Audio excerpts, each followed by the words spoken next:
In this video, I'm going to rank the single stock Roundhill Weekly Pay ETFs from very bullish to very bearish.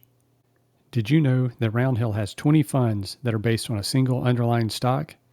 Since they utilize 1.2 times leverage, investors should be bullish on the underlying stock if they want to hold these ETFs.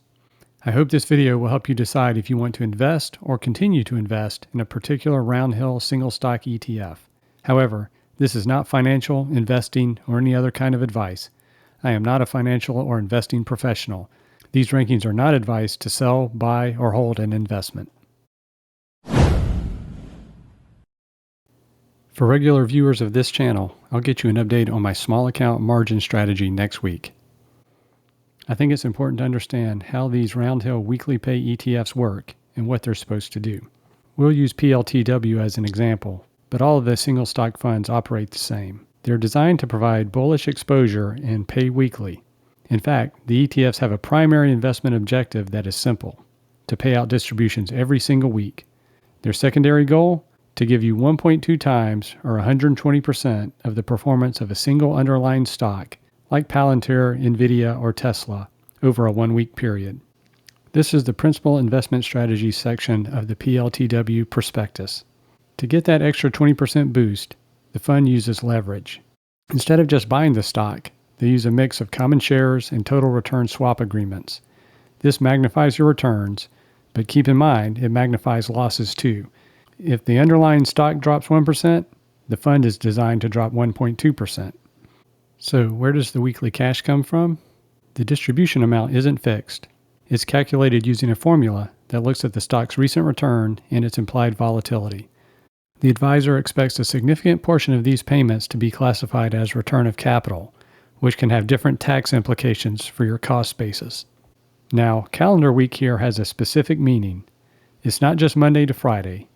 The strategy resets every week at the close of the final trading day, usually Friday. It measures performance from one Friday close to the next, meaning the 1.2 times target only applies to that specific 7-day window. The leverage resets at the end of every one of those calendar weeks. There's a key warning that I want to bring to your attention. These ETFs are exposed to all potential losses if the underlying stock goes down in value, and may lose all of its value if the share price decreases by 83.33% over the course of any calendar week. That's pretty unlikely, but worth noting. Because of the weekly reset and the 120% leverage, these are high-risk, high-octane tools. They aren't set-and-forget investments. I think the Roundhill Weekly Pay ETFs are not a good fit for people with a bearish outlook or investors who are not willing to keep up with the underlying stock. Probably not the best for conservative investors or people looking for a consistent weekly distribution. On the other hand, these ETFs may be a fit for people who have a bullish outlook, investors comfortable with leverage, and are okay with volatility, both in share price and distribution amount. Regular viewers of the channel know that I use Robinhood for my small account margin strategy, but I also have an account at Fidelity, and I'm going to be basing the Roundhill Weekly ETF ratings on a feature found at Fidelity called the Equity Summary Score. This page is an example of what that looks like. In this example, ExxonMobil. The Equity Summary Score gives you a single, consolidated view of what multiple research firms think about a stock. This isn't just a simple average of analyst opinions. It's a sophisticated model provided by LSEG StarMine. The score aggregates ratings into one number, but instead of treating every analyst equally, this model calculates a single stock score based on the sentiment of these providers, weighted by their historical accuracy. For Exxon, that score is 7.8 out of 10, which falls in the bullish category. You don't have to have a Fidelity account to understand how this equity summary score is made. I'll put a link in the description to this 5-page PDF that explains it in detail, and I'll summarize it for you now. The calculation involves 3 key steps. First, StarMine normalizes each research provider's ratings to account for their tendencies. Some firms issue mostly buy recommendations, while others are more conservative, so the model gives extra weight to their infrequent, scarce ratings. Second, it weighs each firm's input based on their 24-month track record of accuracy within each sector, essentially their batting average for getting calls right. If an analyst has a history of being right, their vote counts more in the score. Third, it combines these normalized, weighted ratings into a single score from 0.1 to 10.0. For the 1,500 largest stocks, these scores are force ranked to ensure consistent distribution across the spectrum. This diverse distribution of scores avoids bunching everyone in the middle. Note that smaller cap stocks are then slotted into this distribution without a force ranking, and therefore their score distribution may be less balanced. The scoring breaks down into 5 sentiment categories, from very bearish to very bullish. An 8.9 bullish rating is closer to a 9.1 very bullish than to a 7.1 bullish. And when I put these in my chart, I'll make sure they're in sequential order, even within each category. Use the equity summary score as a screening tool to filter ideas or identify stocks for further research. It's also useful to monitor the consolidated opinion on stocks you already own. It's a great way to supplement your own fundamental and technical research. Here's what's crucial to understand. These are ratings of relative performance, not absolute returns. A very bullish score doesn't guarantee a stock will go up in price. Instead, it suggests that the model anticipates this stock may outperform lower-rated groups of stocks. In a declining market, even a high-scoring stock can lose value. It just might lose less than its peers. The score is only available for stocks that are rated by at least 4 independent research firms, and the model has only operated since 2009, so its performance across different market conditions is still being established. These rankings are also just a snapshot in time. Equity summary scores are updated daily, after the close of each trading day, based on ratings received from research providers. The equity summary score is not a buy or sell recommendation. The score doesn't predict future performance. It reflects current aggregated sentiment. It's about quality of opinion, not just quantity. Diversification and due diligence remain essential. This isn't a Fidelity rating or a simple average. It's a sophisticated model output from an independent third party that weighs analyst accuracy and normalizes rating distributions to give investors a more informed view of research consensus. Other brokerages offer differing analyst reviews of the same stocks. I'll show you an example later on of how these differ. So now that we have a baseline understanding of how the Roundhill Weekly Pay ETFs work and how the equity summary score is calculated, let's get to the ratings. Remember, these ratings are based on the underlying stock. There is no equity summary score for the Roundhill ETFs. And to get one of them off the table quickly, ARM Holdings, ARM, does not have an equity summary score. I believe that's because they don't have enough analyst coverage. StarMine appears to only have 3 analyst coverage that they're using. So until it gets a 4th, ARMW will just go over here out of the way with no rating. We'll kick things off in the neutral category, and I'll do these in batches. NVIDIA scores a 6.4 and is the highest neutral rated stock, followed by AMD at 5.9, Netflix at 5.3, and Amazon at 4.9. NVDW is Roundhill's 4th largest weekly pay single stock ETF. At the time of this recording, NVIDIA is trading at a little under $178 per share. This is the Fidelity 6-month chart of NVIDIA, and I've got a lot of technical indicators turned on. A couple of things of interest. The RSI is in the neutral area at 50, and the stock is trading below its 50-day and 200-day simple moving averages. Throughout the chart, but particularly on the right-hand side, you can see lots of red squares. And these are all various technical indicators indicating bearish activity. The price seems to have been in a pretty flat channel recently. If we head over to Roundhill's website, we can see that the distribution rate is about 28%. And if we take a look at the actual distributions, see a lot of variability. And the most recent distribution is one of the lowest the fund has seen in a long time. The second batch of neutral ETFs starts with Apple at 3.5, Alibaba at 3.5, Broadcom at 3.2, and Berkshire Hathaway at 3.1. These are all definitely on the low end of the neutral scale, getting close to bearish. And notice that these are still in order within the neutral column, starting at the top left as the highest and the bottom right as the lowest. Of this batch of 4 additional neutral rated ETFs, Broadcom is the most popular with Roundhill, as determined by its assets under management. It's trading about $330 per share. This is the 6-month chart. RSI is in the neutral territory. It's trading below its 50-day moving average and above its 200-day moving average. And on the right-hand side of the chart, you can see a flurry of red squares indicating bearish activity, as well as a bunch of green circles indicating bullish activity. So who knows where this is going, but the equity summary score isn't high on Broadcom. You can take a look at the Roundhill webpage. See, it currently has about a 42.5% distribution rate.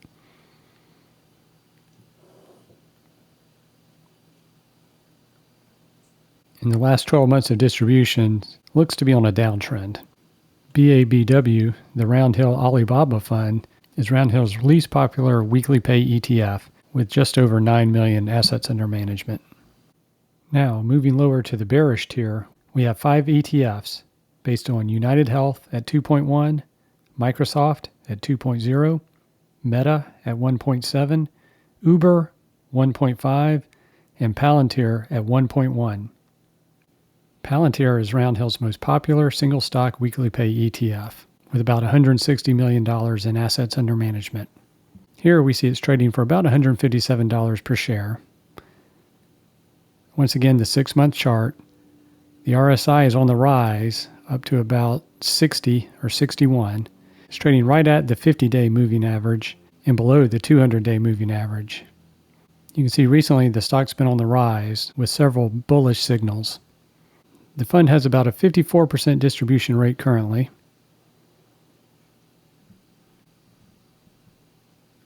And like the previous ETF, it looks like the distributions are on a downtrend. And now we head up a couple of steps to the bullish category, where Google at 7.7 is the only fund in this tier. With almost $70 million assets under management, GOOW is in the top 25% of Roundhill Weekly Pay single-stock ETFs in popularity. Google is trading at about $298. The RSI down here at the bottom has been on a little bit of a downward trend and is about 35.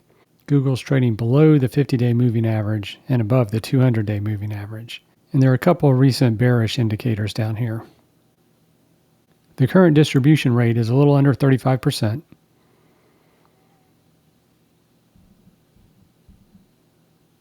And this chart looks a little more steady compared to some of the previous ones, but also seems to be on a downtrend. Returning to the tier rankings, we're going to bottom out in the very bearish category, starting with Robinhood at 0.8, followed by Strategy at 0.7, Tesla at 0.4, and Coinbase at the very bottom at 0.2.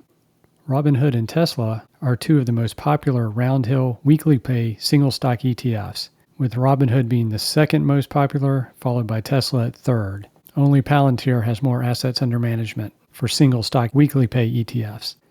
Robinhood is trading at a little over $77 per share. We take a look at the chart.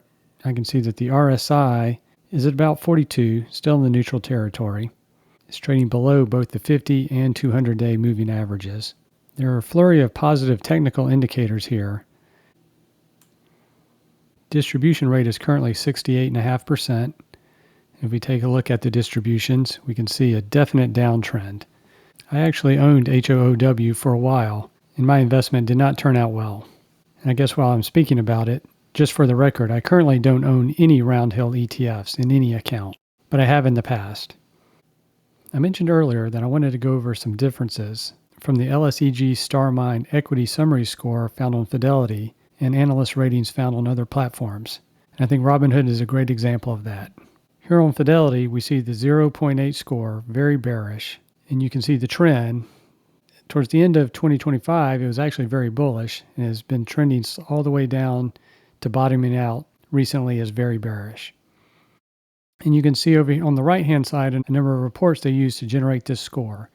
You can see the relative accuracy that they assign to each analyst and how they've standardized it. Notice for later that there are 2 Argus reports here, both as a buy. If we head over to Robinhood and look up Hood, we can scroll down and look at their analyst section. And you see it has 82% as a buy, 14% as a hold. So a little less than 4% say sell this stock.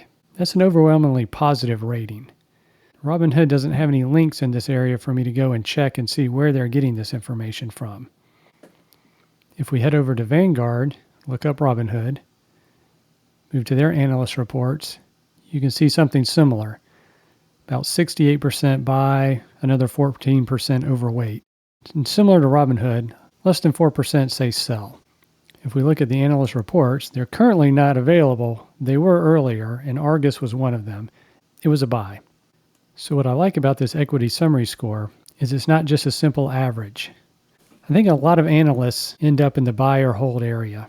And so it kind of looks like most things are a buy or a hold.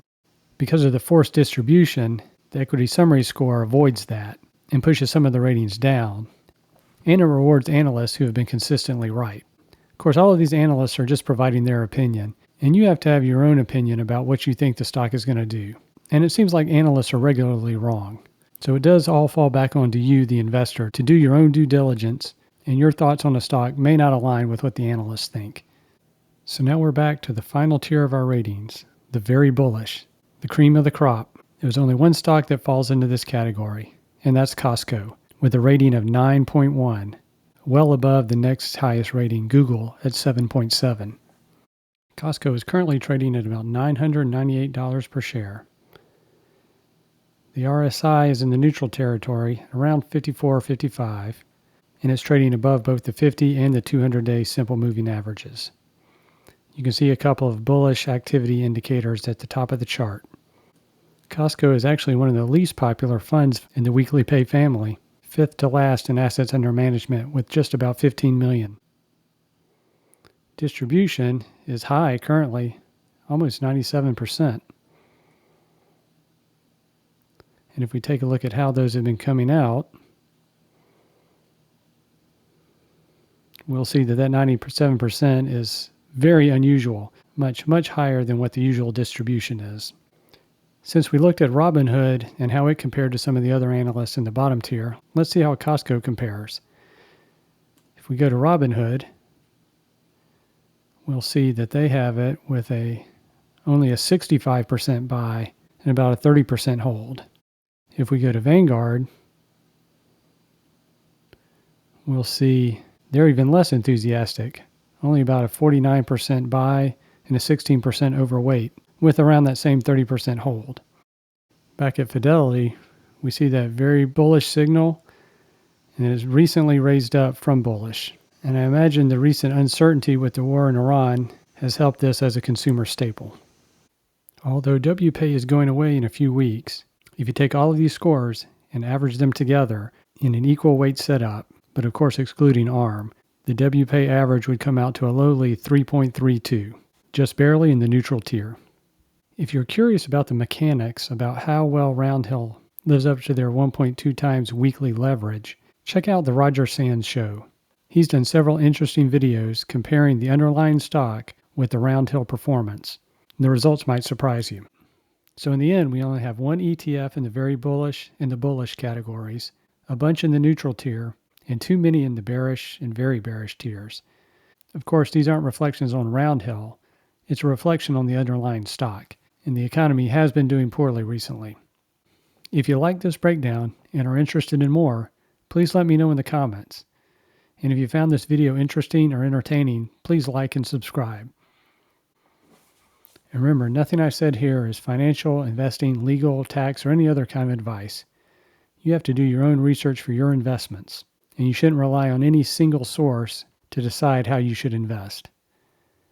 If you're interested in my small account margin strategy experiment, check out that playlist. And good luck hunting those infinite dividends. Take care.